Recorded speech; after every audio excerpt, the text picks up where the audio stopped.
Is God willing to prevent evil but not able? Then he is not omnipotent. Is he both able and willing? Then whence cometh evil? Do not spoil what you have by desiring what you do not have.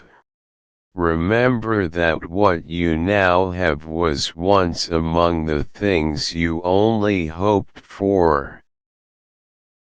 The things you really need are few and easy to come by, but the things you can imagine you need are infinite, and you will never be satisfied.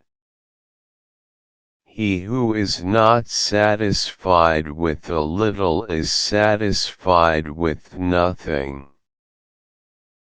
He who has peace of mind disturbs neither himself nor another.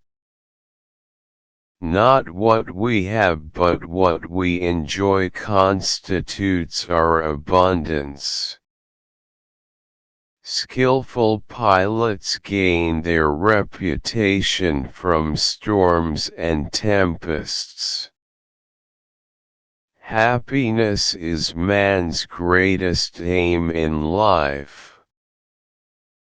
Tranquility and rationality are the cornerstones of happiness. The greater the difficulty, the more glory there is in surmounting it.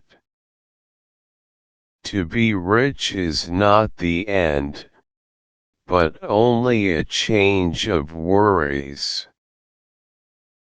Death, therefore, the most awful of evils, is nothing to us, seeing that, when we are, death does not come, and when death does come, we are not. Why should I fear death? If I am, death is not. If death is, I am not. Why should I fear that which can only exist when I do not? The art of living well and the art of dying well are one. Let no one be slow to seek wisdom when he is young, nor weary in the search of it when he has grown old. No age is too early or too late for the health of the soul. Being happy means knowing how to be content with little. Live your life without attracting attention. Do not spoil what you have by desiring what you do not have. Do everything as if someone is gazing at you. If you want to enjoy real freedom, you must be a slave to philosophy. We have been born once, and there can be no second birth. For all eternity, we shall no longer be. But you, although you are not master of tomorrow, are postponing your happiness. You don't develop courage by being happy in your relationships every day. You develop it by surviving difficult times and challenging adversity. He who doesn't find a little enough will find nothing enough. Nothing is enough for the man for whom enough is too little. In a philosophical dispute, he who is defeated gains most since he learns most. Of all the means to ensure happiness throughout life, by far the most important is the acquisition of friends. All friendship is desirable in itself, though it starts with the need for help. The noble soul occupies itself with wisdom and friendship. It is not so much our friends' help that helps us as the confident knowledge that they will help us. To eat and drink without a friend is to devour like the lion and the wolf. The pleasant life is not produced by continual drinking and dancing, sexual intercourse, or rare dishes of seafood and other delicacies of a luxurious table.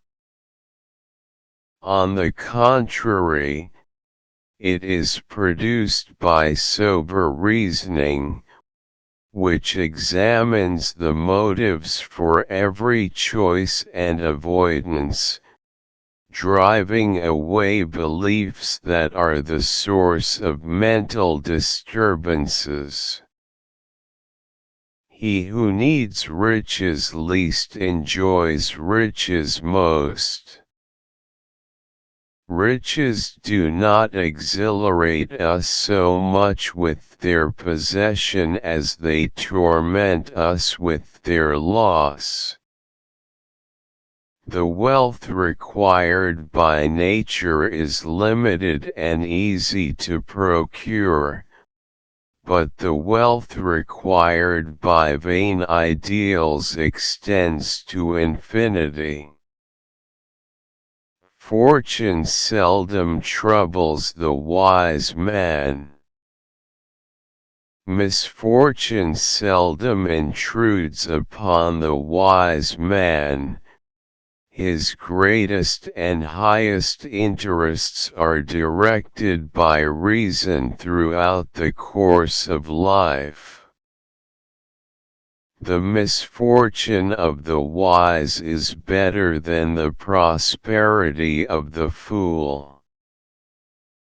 If thou wilt make a man happy, add not to his riches but take away from his desires. It is better for you to be free of fear while lying on a pallet than to have a golden couch and a rich table and be full of trouble. A free life cannot acquire many possessions because this is not easy to do without servility to mobs or monarchs. Men, believing in myths, will always fear something terrible, everlasting punishment, as certain or probable. Men base all these fears not on mature opinions but on irrational fancies. They are more disturbed by fear of the unknown than by facing facts. Peace of mind lies in being delivered from all these fears. What will happen to me if that which this desire seeks is achieved, and what if it is not? The fool's life is empty of gratitude and full of fears. its course lies wholly toward the future. It is folly for a man to pray to the gods for something he has the power to obtain by himself. We should look for someone to eat and drink with before looking for something to eat and drink with. I have never wished to cater to the crowd. For what I know, they do not approve, and what they approve, I do not know. The time when most of you should withdraw into yourself is when you are forced to be in a crowd. Luxurious food and drinks in no way protect you from harm. Wealth beyond what is natural is no more useful than an overflowing container. Real value is not generated by theaters, baths, perfumes, or ointments, but by philosophy. Pleasure is the beginning and the end of living happily. Pleasure is the first thing. It is the beginning of every choice and every aversion. It is the absence of pain in the body and trouble in the soul. The summit of pleasure is the elimination of all that causes pain. Justice is a kind of compact not to harm or be harmed. There is no such thing as justice in the abstract. It is merely a compact between men.